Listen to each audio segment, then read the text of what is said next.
역대하 25장 1절에서 13절까지의 말씀입니다.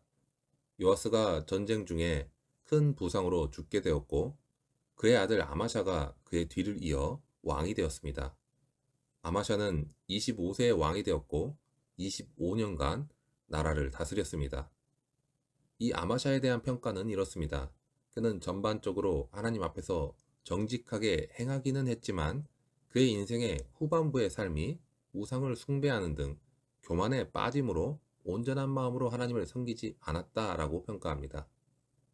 아마샤의 아버지인 요아스는 그가 갓난아기였을 때 자기 생명을 구해준 대제사장 여호야다가 살아있는 동안에는 여호와 보시기에 정직하게 행하였지만 여호야다가 죽자 급격하게 타락하여 하나님을 버리고 우상을 섬겼으며 심지어 그의 죄를 경고하는 여호야다의 아들 스가랴를 죽이기까지 하는 등 악한 왕이 되었습니다. 그런데 이런 악한 왕의 아들인 아마샤는 비교적 선한 왕으로 평가받는 자입니다.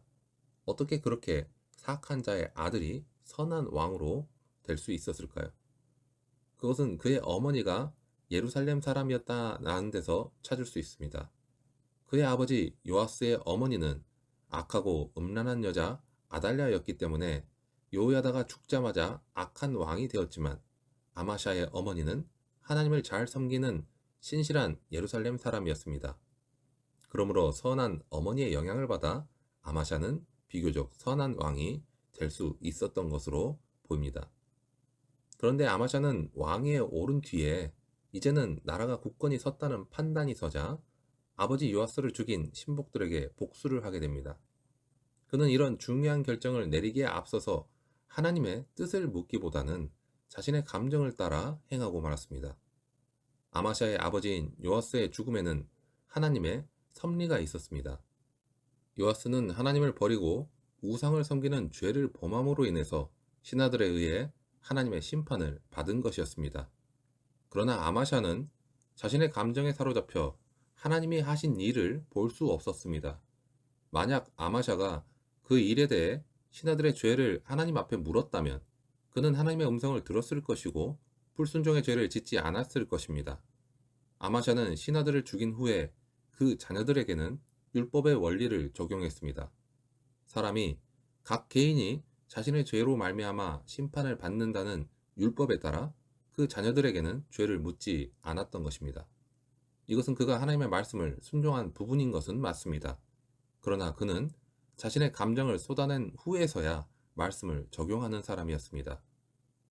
사람은 쉽게 눈에 보이는 것을 의지하려고 하는데 그래서인지 조금만 위기가 닥쳐도 일단은 눈에 보이는 것을 찾고 의지하는 것을 볼 수 있습니다.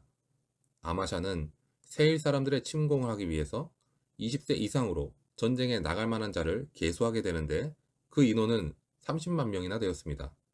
그런데 에돔을 정복하기 위해서 30만의 군대를 모집하고도 그는 부족하다는 생각이 들었는지 북이스라엘에 은 100달란트를 주고 10만 명을 고용하게 됩니다. 눈에 보이는 많은 군대는 그를 안심시켰을 것입니다. 그런데 그때 어느 한 하나님의 사람이 아마샤에게 와서 북왕국 이스라엘 사람들을 용병으로 고용하지 말 것을 촉구했습니다.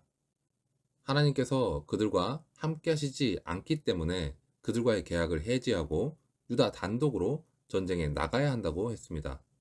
그리고 만일 이 말을 듣지 않고 북왕국 이스라엘의 용병과 함께 전쟁에 나가면 반드시 패배하겠지만 하나님의 말씀을 믿고 유다 단독으로 전쟁에 나가면 반드시 승리할 것이며 이 일로 아마샤가 손실을 본 금액보다 더 많은 것을 채워주시리라고 하였습니다.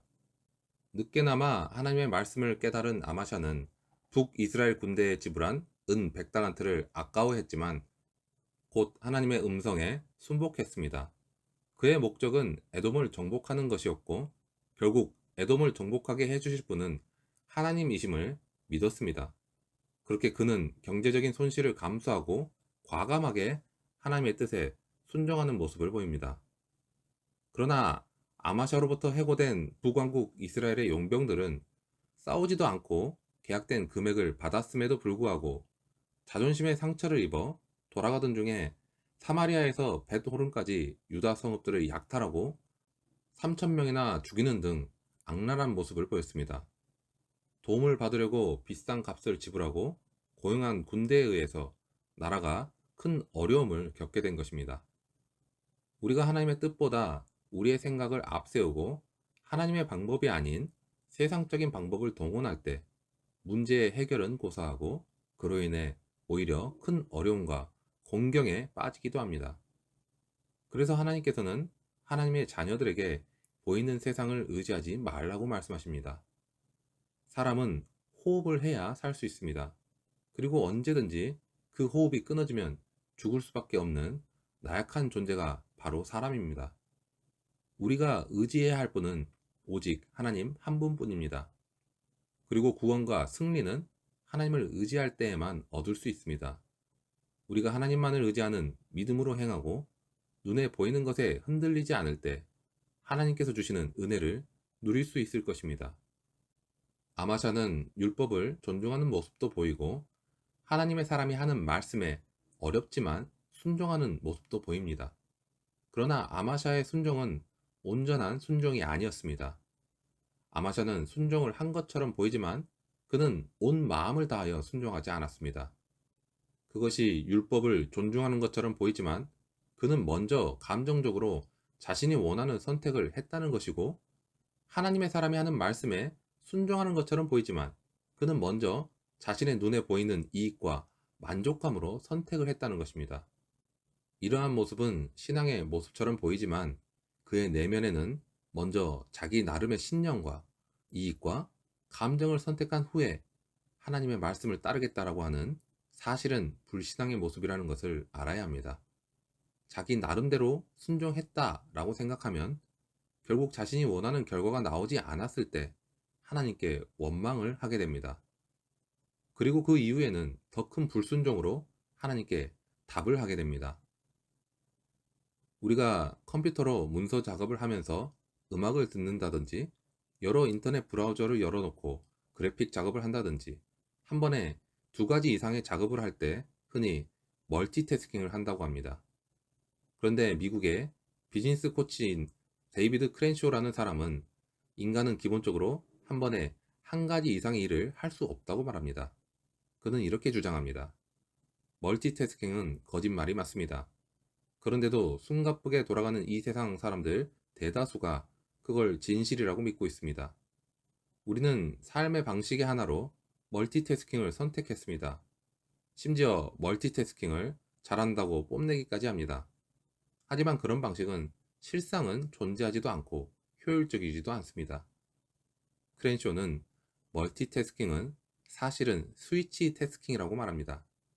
사실은 두 가지 업무를 놓고서 스위치를 이쪽, 저쪽을 누르듯이 왔다 갔다 하는 것인데 그 속도가 너무 빨라서 우리가 알아차리지 못할 뿐이라는 것입니다.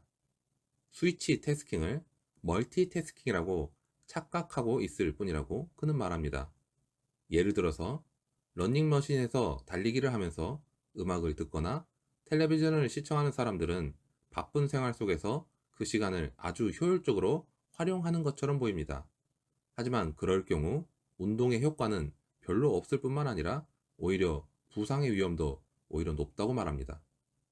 이와 마찬가지로 그리스도인들도 하나님과 세상을 동시에 사랑하면 안 된다는 것을 알지만 실제 삶에서는 어쩔 수 없이 그렇게밖에 할 수 없다고 생각하며 살아갑니다. 즉, 멀티태스킹을 할 수밖에 없다고 합니다. 세상을 사랑했다가 하나님을 사랑했다가 하면서 자신은 신앙생활을 잘 하고 있다고 착각하고 있는 것입니다. 이것은 단지 주일 예배 때 잠시 정신이 돌아와서 하나님을 사랑하려고 노력하는 것과 같습니다. 물론 그러한 정성 역시 굉장히 귀한 것은 맞습니다. 세상만을 사랑하는 것보다 그것이 낫기 때문입니다. 하지만 세상을 사랑할 때에는 분명히 하나님을 사랑할 수 없습니다.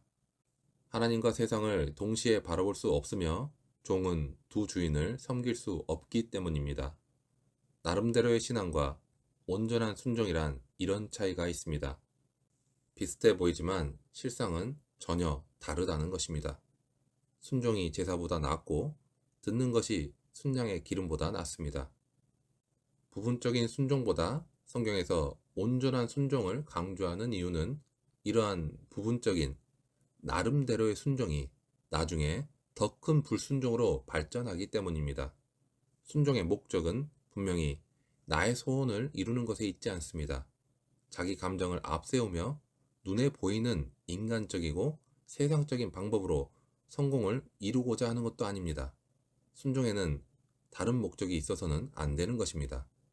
하나님이 어떤 분이신지를 믿고 하나님 그분 자체를 아는 것, 그분 자체를 기뻐하는 것이 곧 말씀에 순종하는 것이라는 점을 꼭 기억하시고 그렇게 순종으로 나아가는 우리 모두가 되기를 소망합니다.